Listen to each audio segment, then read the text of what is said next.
coming out today. We are obviously releasing a bald eagle. This eagle came into the Southeastern Raptor Center on April 20th. It had fallen out of its nest in Thomas County, Georgia here, and it was about 1 to 2 weeks old when it had fallen out of the nest.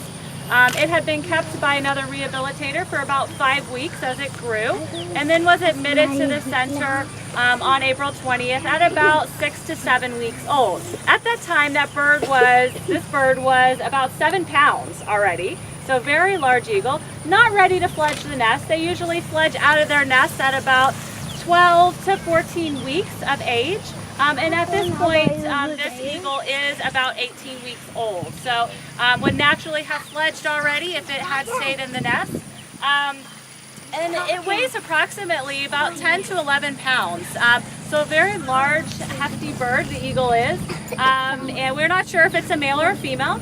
It is a first-year eagle, so when you guys do see it, it doesn't have that pure white head and that tail. It is all brown, and you know they do, over the next 5 years, we'll eventually get that white head and that white tail as well.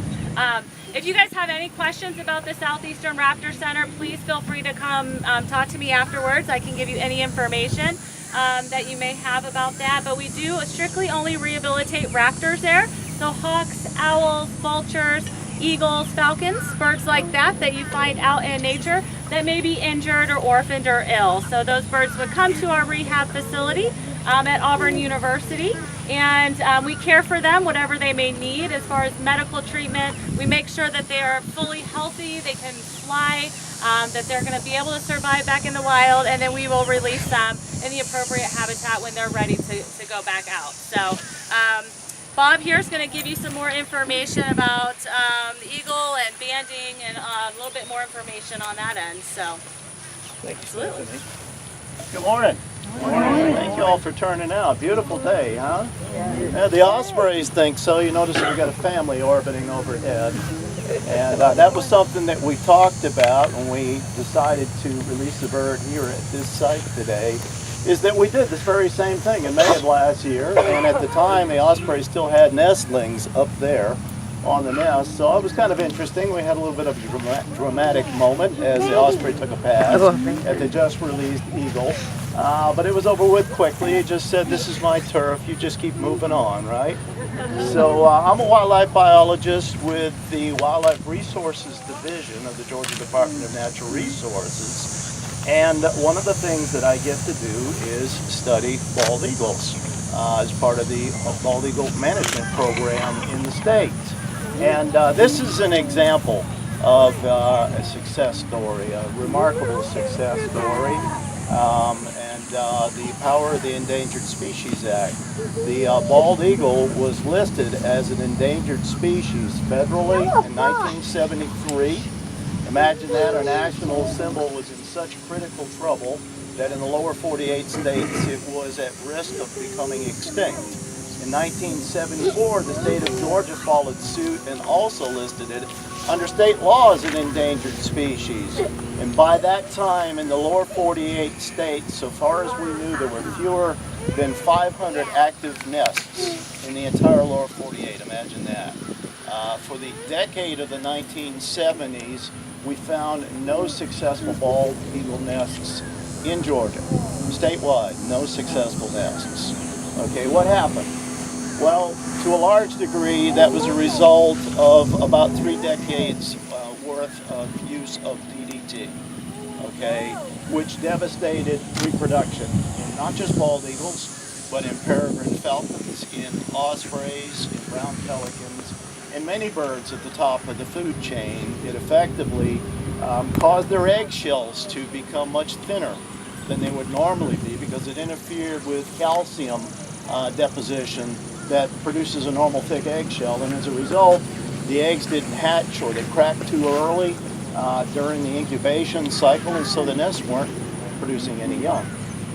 And so that really contributed to a dramatic decline in bald eagles, not just in Georgia, but nationwide, as well as to, as I said, peregrine falcons and other species. But there was more to it than that.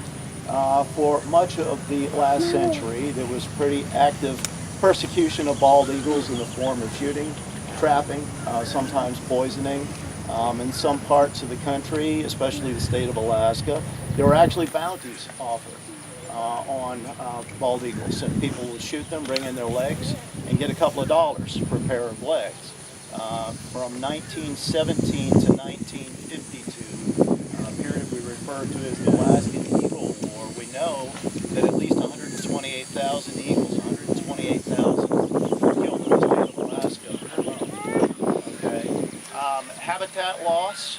By the 1920s, most of the old-growth forest in Georgia had been logged out, and these birds prefer to nest in very mature, huge pine trees. In fact, about 95% of the nests in the state of Georgia are located in pines. Very rarely do they seem to nest in other species of trees.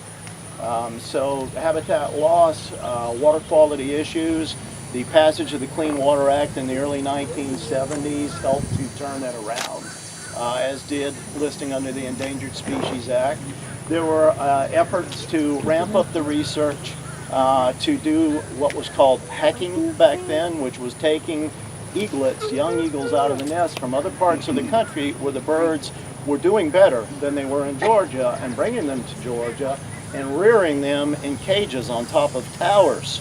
And then when the birds were of fledgling age, as Stephanie said, about 12 to 14 weeks of age, they would open the doors of the cages and the birds would get to decide when they would depart. And that was called the hacking program.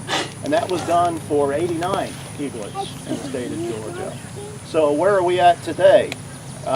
We went from the 1970s with, as I said, no successful nest statewide, to last year, state record, we found 218 occupied nest territories in the state. So very encouraging, right? Remarkable turnaround, doing much, much better in Georgia. So much so that we've actually scaled back our monitoring efforts. It used to be that every winter I would visit every known nest in the state, mostly by helicopter, which is a pretty cool way to spend a day, right? Now we do about 50% of the state every year, and that started this year because we feel like if there's a problem with productivity out there, if there's a problem with declining numbers of eagles in the state, that monitoring the nests at a 50% effort per year will be sufficient for us to detect a potential problem.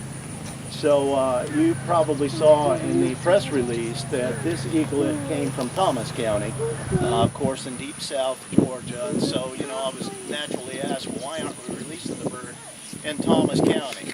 Well, this time of year, most of the recently fledged eagles in the state have started heading north. Really fascinating stuff, and we've gotten much more knowledgeable about this with the advent of the use of radio transmitters. A year and a half ago, together with the University of Georgia, we put a transmitter on an eaglet in a nest over at Clark's Hill Lake north of Augusta. Right now, here we are at the end of July, that now year-and-a-half-old bird is at Hudson Bay in Canada. And that's where a lot of them go, the Great Lakes region, even Hudson Bay, for the summer months. They are nomadic for their first 3 or 4 years before they reach sexual maturity, as Stephanie said, at about age 5. They don't necessarily breed and lay eggs when they get to the age of maturity. Sometimes they don't do so until they're 6 or 7 years old. We expect that this bird that we're monitoring right now that's up at Hudson Bay should turn around and start coming south again in late August or the beginning of September, and sometimes they'll return to the area where they were born. So we may end up seeing this bird here this fall, which is really fascinating when you stop and think about it, the terrain that this bird has covered. And it's really fascinating to me. I get an email every morning that shows radio location, and I pull it up on Google Earth, and here's this bird way out in the hinterlands near Hudson Bay, and it's wondering what he's doing today. So anyway, I don't want to talk too long. We've got the bird over here in the carrier. We don't want him to get too hot. But do you have any questions? I should say that many of you are directly contributing to our conservation program. when it comes to management of species like bald eagles and peregrine falcons through the simple act of putting one of those wildlife tags in your car, because the majority of the money that comes to the state from management of what we call non-game species, that is species that are not hunted or fished, comes from the sale of those tags. Last year that was about 60% of the state's budget for species like bald eagles, so it's pretty substantial. And we really appreciate you supporting the program that way. I have a question. We're going to put, I'm sorry, go ahead. Did you say he had a monitor of some kind? He's got a harness on him. It's a satellite transmitter. So it's sending a signal up to satellites, and therefore we can see with pretty precise detail exactly where that bird is And day to day. how long does that stay on? That harness will stay on until it falls off or the eagle dies. And it's, you know, like most species of wildlife, it's a perilous proposition, reaching maturity, reaching adulthood. It's not unusual for 50, perhaps 70% of young eagles to not reach adulthood. Really getting through their first couple of winters is pretty tough because they're trying to figure out how to make a living.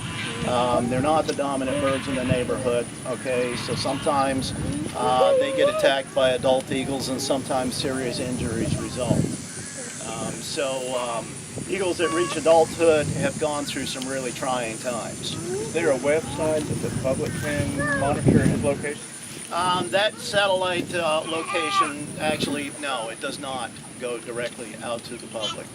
And I'm sure you understand why. We don't generally post the exact locations of these birds or the majority of the nests around the state, but we do have a lot of information on the GeorgiaWildlife.com website about the Eagle program, a summary of our research every year, what we're finding, how they're doing. This past winter, one of the big events for us studying the eagles is that we discovered for the first time an eagle nest on the ground. We've never seen that in Georgia. It's not unusual in the far northern Canada where there are no big trees for the birds to nest on cliff faces and sometimes on the ground. But we actually had one on an island called Cabbage Island near Little Tybee Island this past winter. Unfortunately, that nest didn't succeed, which is not a big surprise. It's a much greater risk of something happening to them. They do have to deal with predators, even though it's a bird at the top of the food chain. One of the other species is particularly aggressive with eagles and sometimes kills their young, and even attacks the adults is great horned owls. And every winter when I'm checking eagle nests, I find 3 or 4 eagle nests occupied by great horns. Down on Skidaway Island, there's a nest cam. Many of y'all are probably familiar with the Berry College nest cam. If you're not, check that out. But they put up a nest cam, it's been, I guess, 3 years ago now, to monitor eagles nesting right on a golf course, right next to this huge pink house. Interesting choice of real estate. And the birds did fine that year, and then the following year, great horned owls moved in. And they occupied the nest for the next 2. And currently it's being used by ospreys.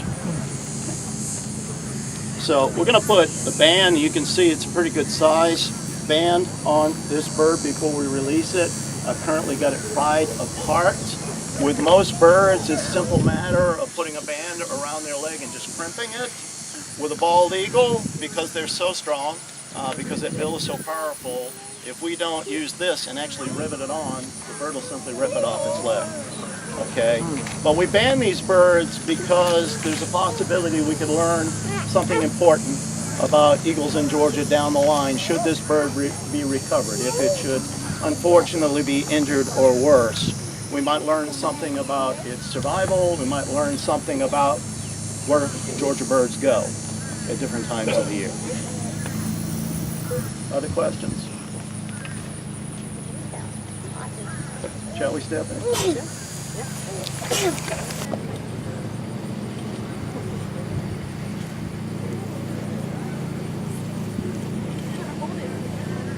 If you guys could just let her go in front.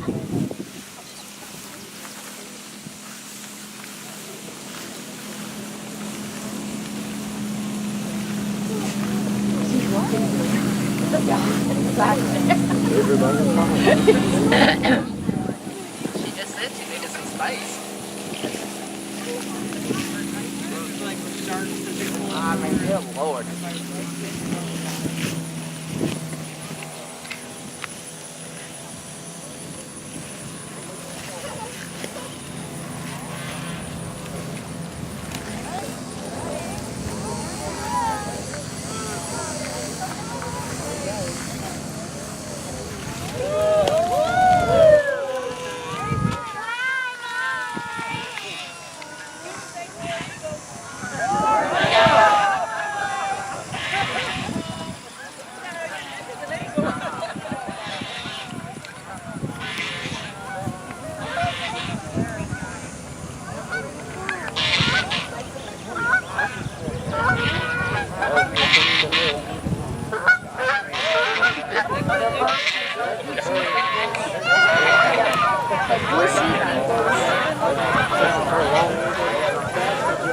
There's an adult eagle above it.